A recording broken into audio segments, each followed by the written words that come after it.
Hello and welcome to Damn Good Coffee Time with me, James, on the 14th of December 2025 here. And this is obviously a Yuletide special. I've got several Christmas puddings lined up, covered in cream and also custard.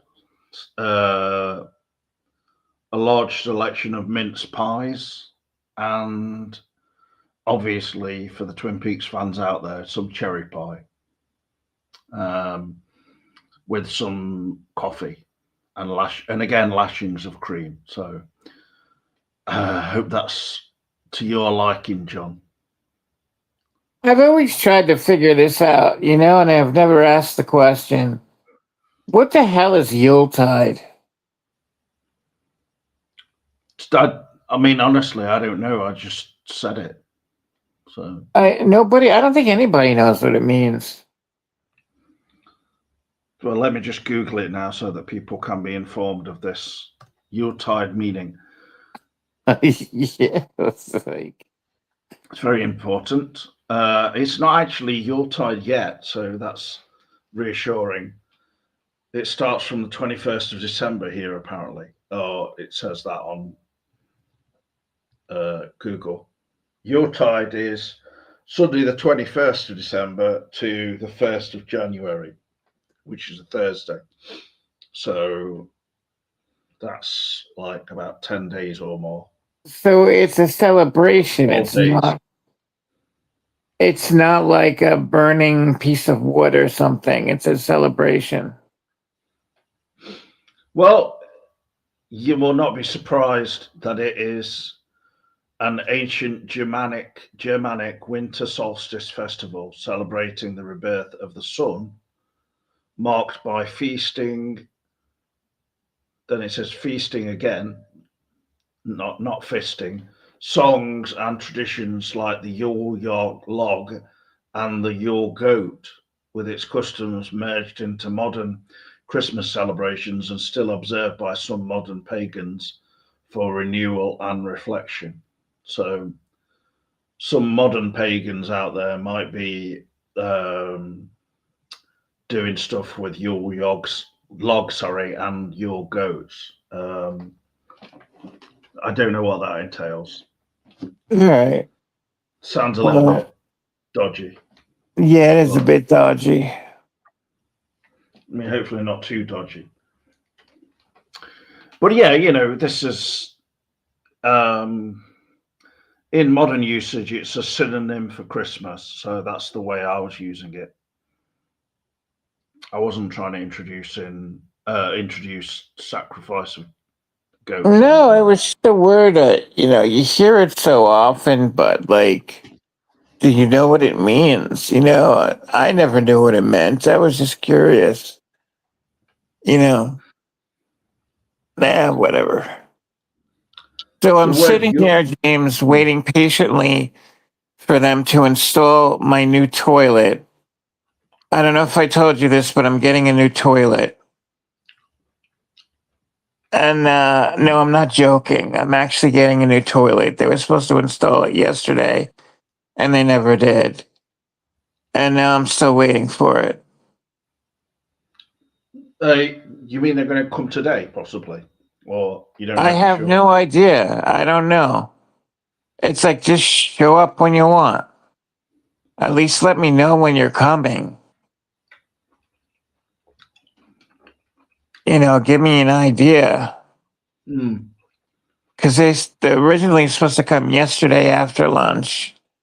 And I waited all day and they never showed up. I just want to get it over with. Yeah, that's annoying. It's kind of the problem that this sort of thing entails always, doesn't it? Yeah, it's just frustrating. Sorry to hear about that. That's all right. I'm just annoyed. I hope you can still use a form of whatever Yeah. you've got. Yeah, I could still use it. I would just wish they would just put the new one in already. Well, It's- anyway, I'm sending you Yuletide kind of best wishes for your toilet installation, John, and that's. Thank you.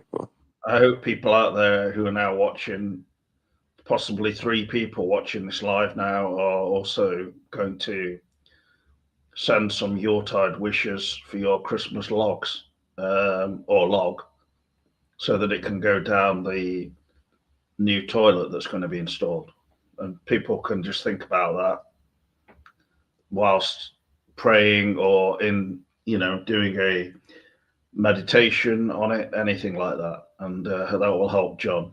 So I would appreciate that if people would get involved in that kind of thing. So thank you, and thank you to AI reads my diaries in the chat, a constant person in the chat in recent times, at least, even though I've not really done a lot of videos lately. Interesting name as well. AI reads my diaries. Not sure what that means, but certainly intriguing.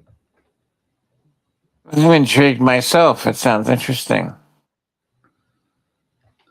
Yeah, if AI reads my diaries, could give more info on their name, and we'll talk about that on the show, because we're pretty much open to just talking about anything now, other than media and films, etc., which of course we probably will talk about, no doubt. I didn't know you kept a diary, James. No, I don't keep a diary really, anything like that. I have a notebook that's a bit like a diary, but it's just got a lot of scribbling in it and doodling, really. Nothing very interesting. Dates for things and stuff like that. Appointments. I scrawled in it a lot last year, or at the start of this year, when I had a problem with medication and things, and I was getting things mixed up, and I was trying to figure them all out and writing it all down, and it's Yeah. No, I don't keep a diary. What about you? I used to. I used to really. I was really strict. I used to make sure I wrote it in every day. And Yeah. But no, I just stopped.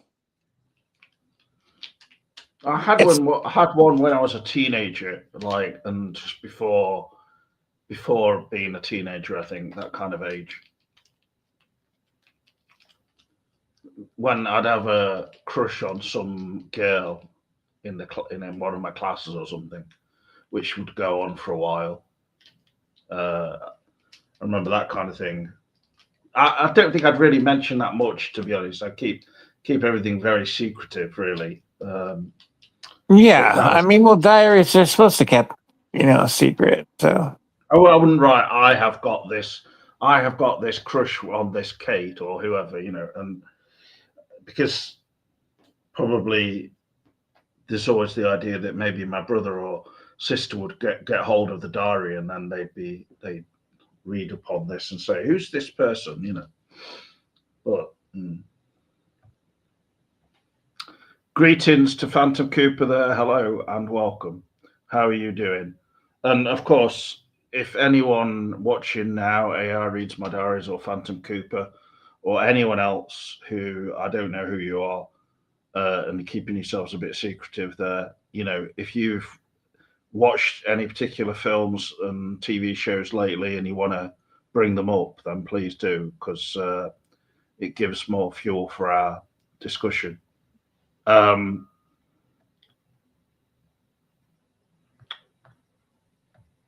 Yeah. do you remember that show Chips? Yeah. Did they air that in England? I don't even know. It was about the two highway patrol officers. Yeah. One of the guys was Hispanic, wasn't he, or something? Possibly. Eric Estrada. I heard he was like, he turned out to be this real egotistical asshole that nobody wanted to work with. So a lot of people actually left the show because of him. I wonder how many seasons did that go on for? I don't know. I think either 4 or 5. It lasted a really pretty long time. I mean, it was on in the 70s. When I was a little boy, I used to love that damn show. It was my favorite show. Even when they lost one of the main characters, I still watched it. And I was just thinking about it today because it's funny. Every time there was an accident of some sort, they were always nearby. It's like they never had to travel like a whole long way to get to the accident. It just happened to just be right next door to them. Hmm. And I just thought, whoa, gee, that's so convenient. You know, I know there was a joke in there somewhere, but I lost it. Basically, they're the only traffic cops or whatever. Yeah, they're only traffic cops in all of California, and they're always nearby an accident. Wow, that was really unfunny. Okay. Well, don't worry. It's not like everything you say has to be some kind of comical anecdote. But yeah, that show. It's interesting to mention such a show, even though I didn't really watch it. I know just knew of it and would have seen brief bits. But I mean, I think they made it pretty entertaining, and that's the way these shows worked, wasn't it? They were American shows aimed at getting people through a couple of ad breaks, and then keeping them hooked throughout the entire show. So it was as entertaining as possible within its sort of far-fetched remit. As you're describing, they were always very close to any accidents and things like that. But there seemed to be, in this country, we had like a whole series of American shows like that. A whole raft of them were broadcast here from the early 80s like that to go, into the 90s, I suppose. Right. The A-Team, Knight Rider. I think one that I liked when I was pretty young was The Fall Guy. That one appealed to me. I mean, maybe it was just the theme tune, and I never watched The Fall Guy. Lee Majors, wasn't it? Yeah. I never watched that show. What was that about? A stuntman? Yeah.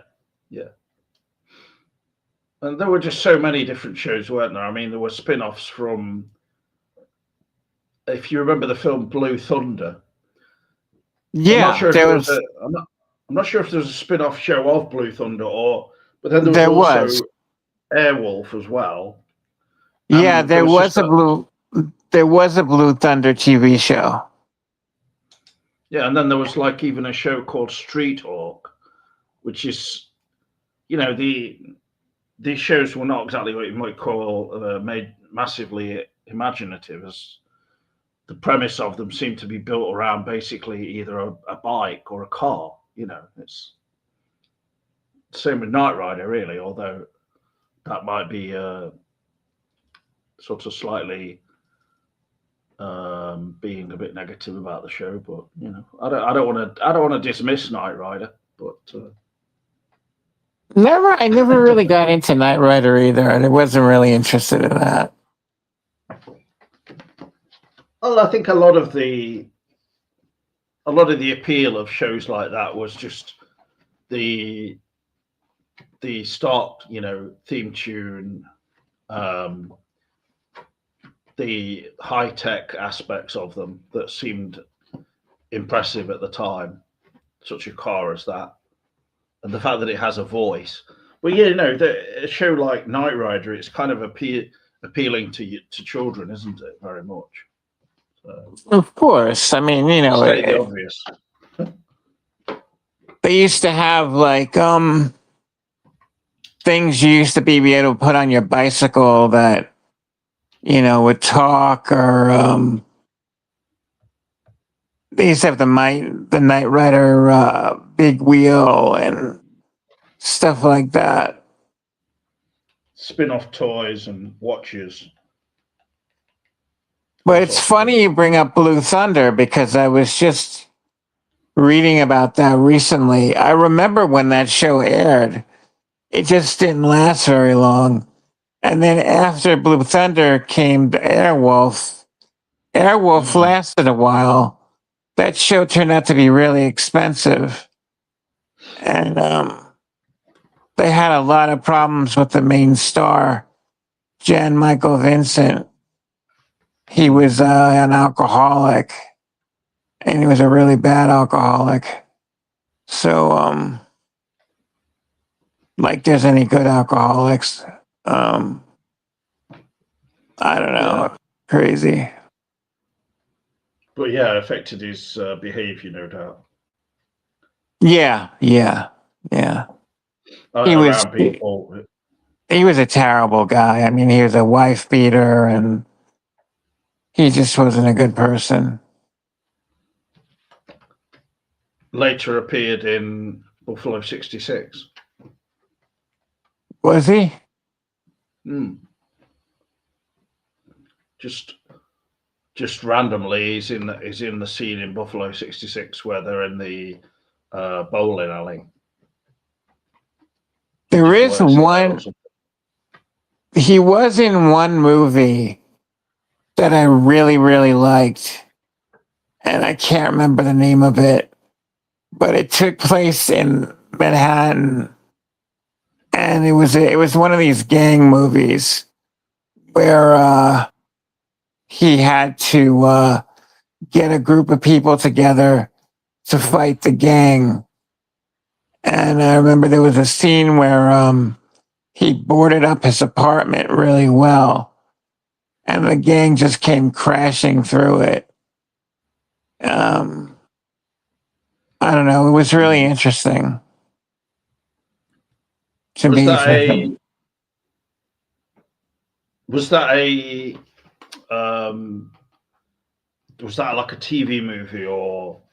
No, it was a regular movie. It was I think it was an AIP movie, American International Pictures. That's how long it goes back. And it had this kid that befriended him.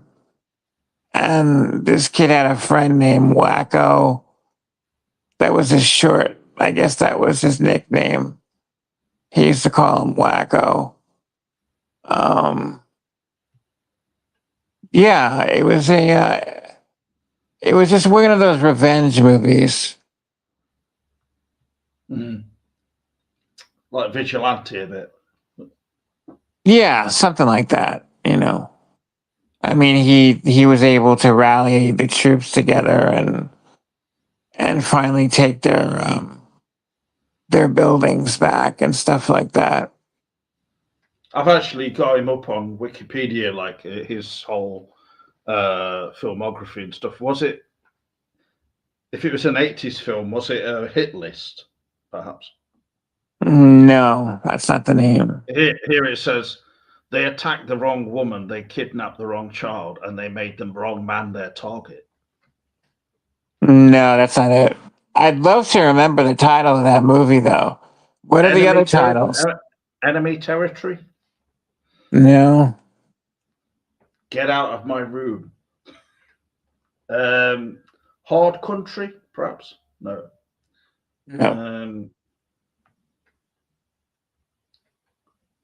Even look before the 80s. Was it? Look before the 80s. Defiance?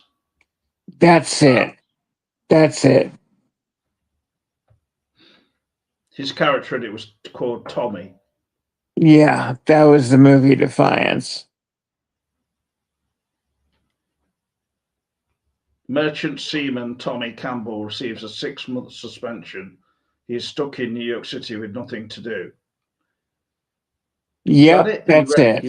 He rents a cheap, rundown apartment on the Lower East Side while harassing a supervisor named Kerensky to find him any ship assignment.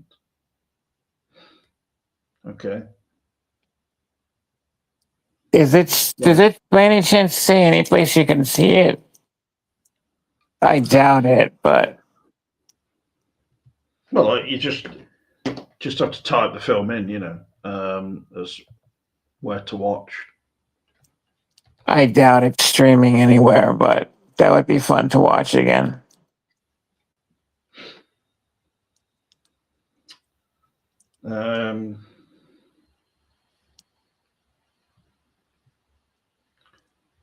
It's Now I'll available on remember it.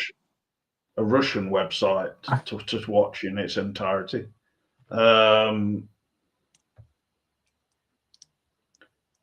It's on Prime Video to rent for $3.49 here. So Why the hell would I want to pay for that? That's ridiculous.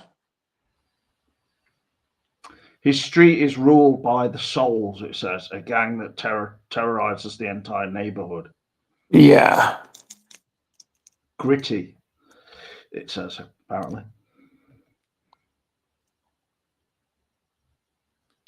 It's kind of playing clips from the film and it looks decent. I mean, it looks, okay. Or like shot on location type of thing. So, Yeah, it was definitely shot on location.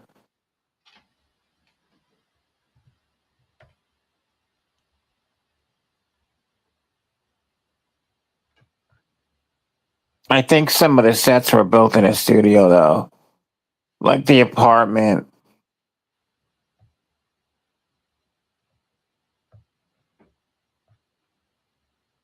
yeah.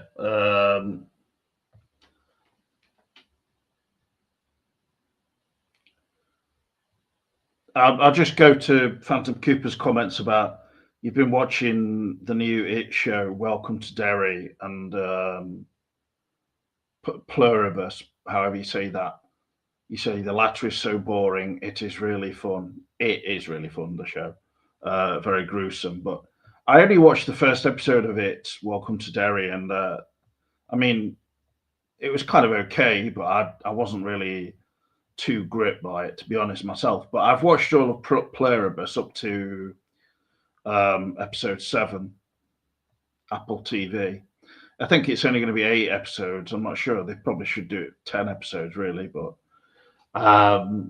because I can understand what you mean by boring in terms of the pacing. I thought it's a good show. I like it. I mean, in the sense that everything in it feels to me like it's really happening. However daft that sounds, as far fetched as the show is, it's certainly convincing.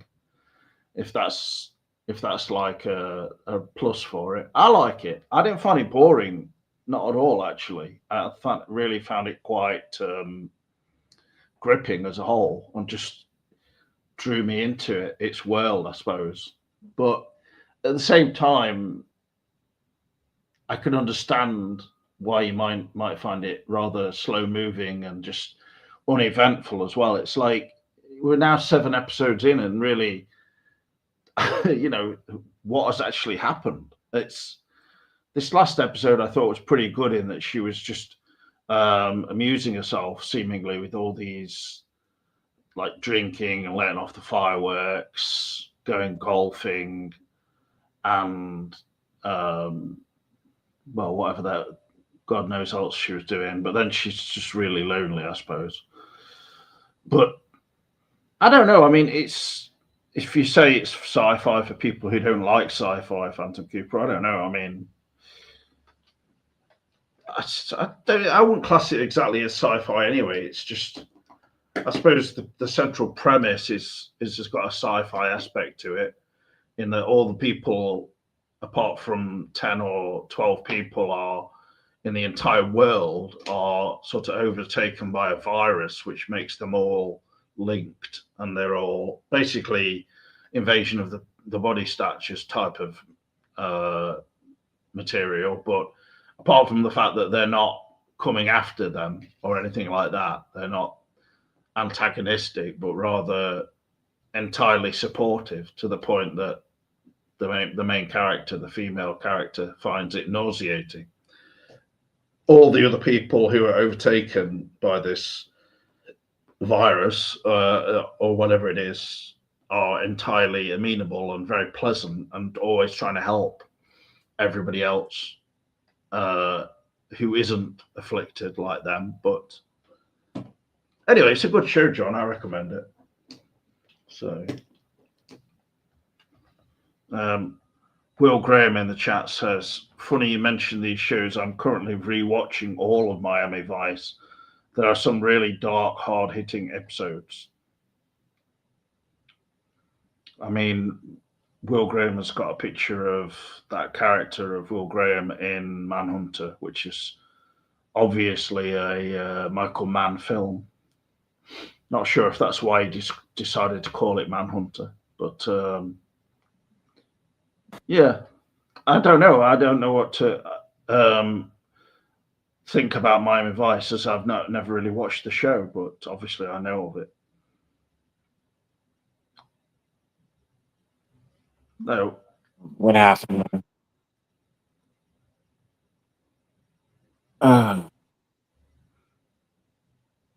Is there two of me now? There's now two of you in the studio. Two. Shit. Did you want? You don't want to be two of you. No, I don't even know how that happens. Well, anyway, it just makes your voice double, so it's hard to understand what you're saying. So I can't have. Do I log out? Just leave it. If you've logged in twice, just leave it. It doesn't matter. I've only got one of you on the actual video now, so it's fine.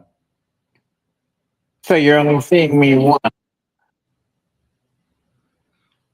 Yeah, I've only added one of your logins into the actual room now, so it doesn't matter. It's fine, John. Okay, because I hear myself twice. Oh, let me just delete the other one then. I'll just. There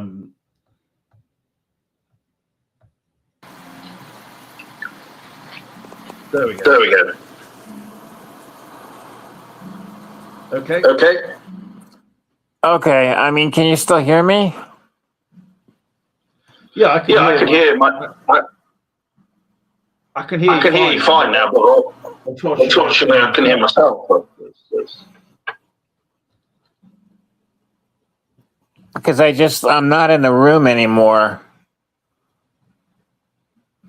Why does this always happen every time we try to do this? I'm not sure. Not sure this has happened exactly like this before, but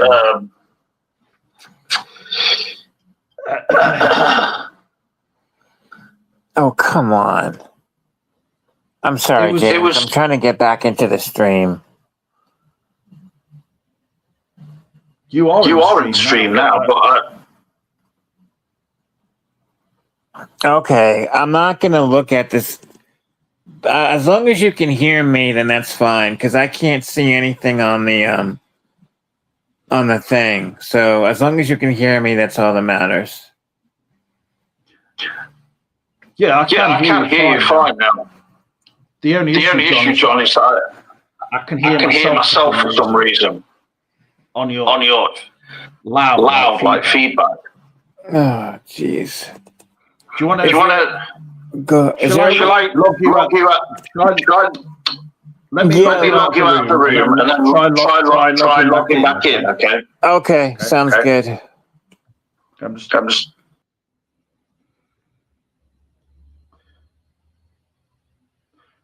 Well, obviously we had a bit of a sound issue there, so sorry about that. But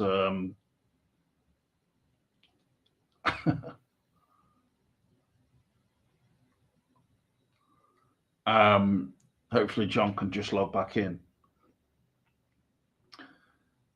Phantom Cooper's latest comment: they could have done so much more with the conflict than have some boring American the main character.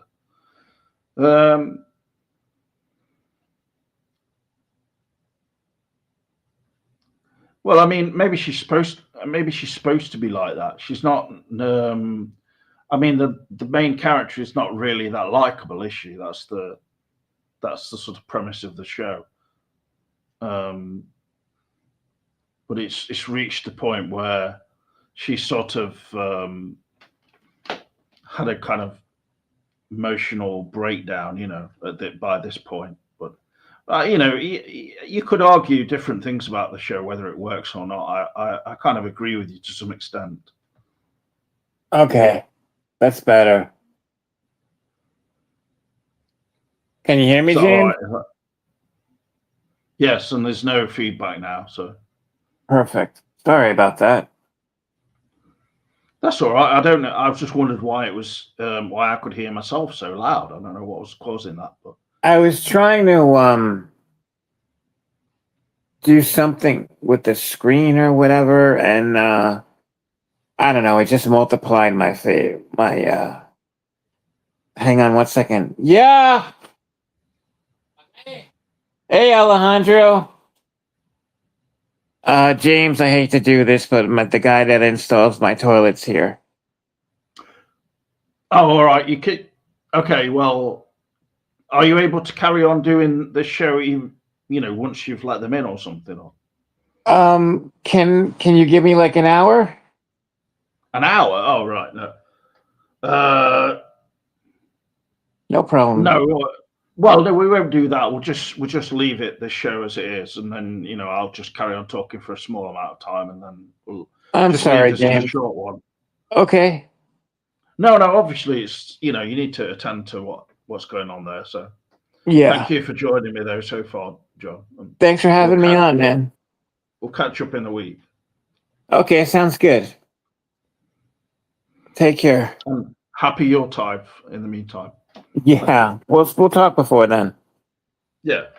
Okay. Before Yuletide. Okay. Cheers. Bye. All the best. Now I need to know how to do this. I'll just. Yeah, just log me out. I'll do it for you.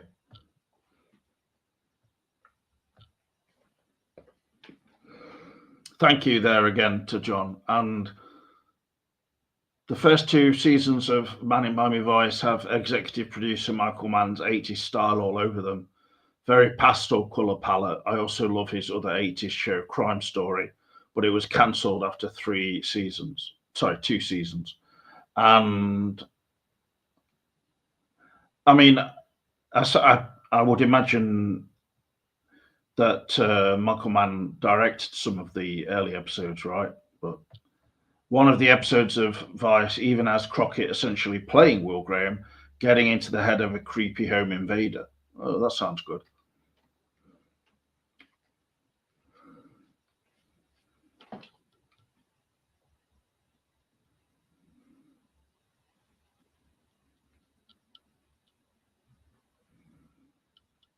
Getting dark outside already there.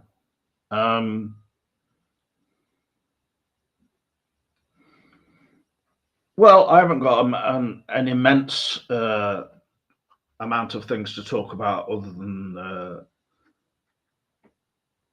than responding to your chat as well, which I appreciate, though, of course. Thank you. I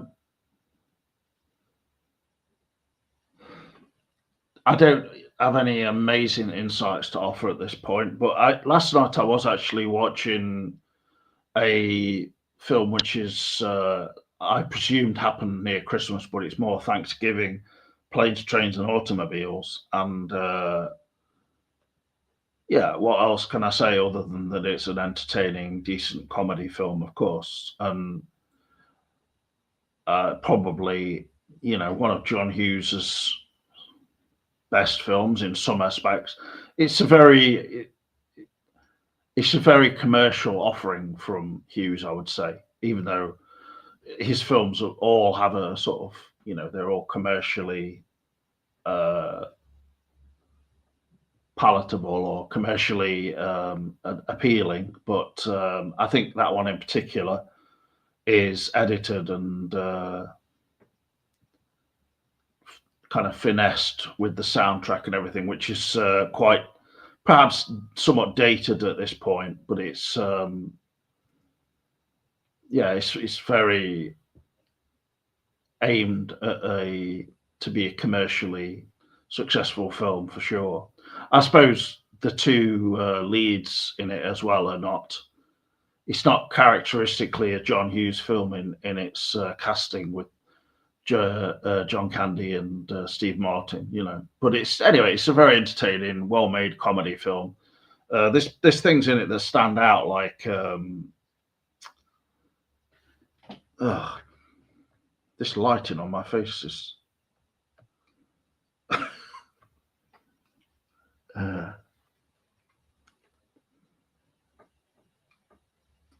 I'm trying to think of something interesting to say about a film which is probably not the most fascinating topic of all time, but yeah, there's points in it where it's before he has an outburst at a airport. There's like sample bits of Steve Martin having the said outburst on the soundtrack, and that is, I thought that was a particularly dated moment. But what else can be said about a film like that? As far as John Hughes films goes, it's a decent film.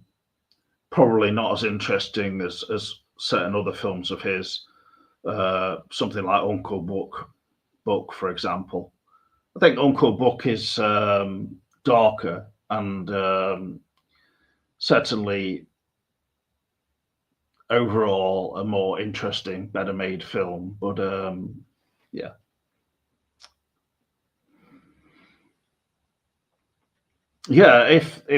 If you just want to mention anything else you've been watching recently, films, for example, or of course TV shows, then please put in your comments before we finish on this particular video, with John having had to get off and attend to whatever was going on there.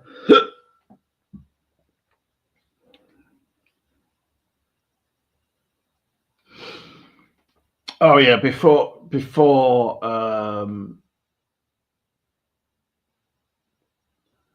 it started before Pluribus, but there was the comedy show, The Chair Company, that I watched all of, a Tim Robinson show. I thought it was okay. It had its its good moments. Perhaps it was a bit stretched at 8 episodes or whatever. I don't think it was the funniest thing I've ever seen from him, but his whole humor and everything, it probably has worked best in that I think you can leave comedy show. But this was okay. It was decent enough. I think some people are more enthusiastic about it than me, but just giving you my honest opinion on it anyway.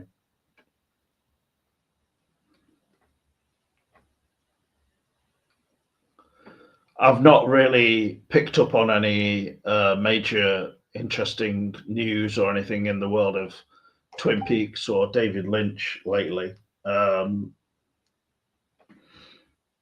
mean, there are ongoing or upcoming conversations with the stars, these sort of interviews with various people connected to the Twin Peaks universe and Lynch. But other than that, there hasn't really been a whole load of news. I'm interested in the upcoming film from Lynch's son, Riley Lynch, which is called Untitled Ghost Story. I don't really know how whether that'll really get much coverage beyond the world of cultdom as such. Really, it seems to there's not been much coverage of it so far, but maybe it will get more. I don't know. But I'll be intrigued to see anyway.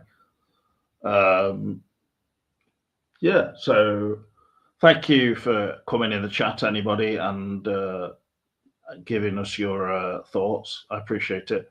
Hopefully, I'll be back in the week again or over the next week, and we'll have to plan another video with me and John. So thank you in the meantime, and bye for now. All the best.